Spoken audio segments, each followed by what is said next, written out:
Si t'as été blessé et que ton cœur souffre, cette vidéo est faite pour toi. Mais n'oublie pas qu'il existe un remède. Le pardon. Premièrement, il faut savoir que pardonner à quelqu'un ne veut pas dire oublier ce qu'il a fait, ou encore réouvrir la porte à l'arnaque. Non, mais simplement d'offrir à ton cœur cette ouverture de compréhension qu'il n'aurait pas eu en refusant le pardon. Et ainsi, retirer cette rancune qui le noircit, qui te fait souffrir et qui t'empêche de vivre. Réussir à ne plus avoir de rancune dans son cœur, c'est réussir à se pardonner soi-même avant de pardonner à l'autre. C'est un bouclier envers nous-mêmes et envers l'autre. Pourquoi je dis ça? Parce que tout le monde sur Terre a quelque chose à se faire pardonner. Pas toi? Tu n'as rien à te faire pardonner des hommes. Aucune mauvaise parole, aucune mauvaise action. Tu dois être l'homme parfait. Et puis même si tu te crois irréprochable vis-à-vis des hommes, tu ne l'es pas vis-à-vis de Dieu. Ouais, t'as forcément à te faire pardonner de Dieu. Tu demandes tous les jours qu'il te pardonne, mais en tant que créature, tu refuses le pardon. Réfléchis un peu. Ne fais pas aux autres ce que tu refuserais qu'ils te fassent. Mais surtout, grâce à ce pardon, tu offres à la personne en face de toi une possibilité de commencer un nouveau chemin et de ne pas vivre dans un éternel regret.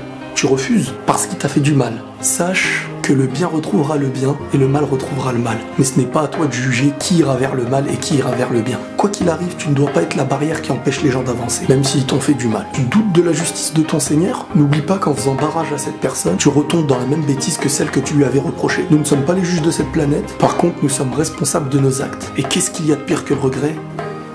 Ne sous-estimez pas le pardon, parce qu'il est à l'image de votre cœur. Il vous fait passer d'un cœur fermé à un cœur ouvert. L'intelligent, c'est celui qui pardonne, celui qui n'est pas esclave de sa colère, celui qui réfléchit avant d'agir, et surtout, celui qui laisse pas ses émotions prendre le dessus sur tout. Et l'homme faible, c'est celui qui est prisonnier de sa colère, de sa rancune et de sa haine. Mais n'oubliez pas qu'un jour, les rôles peuvent être inversés, et c'est toi qui demanderas pardon. Donc purifiez vos cœurs et prenez soin de vous.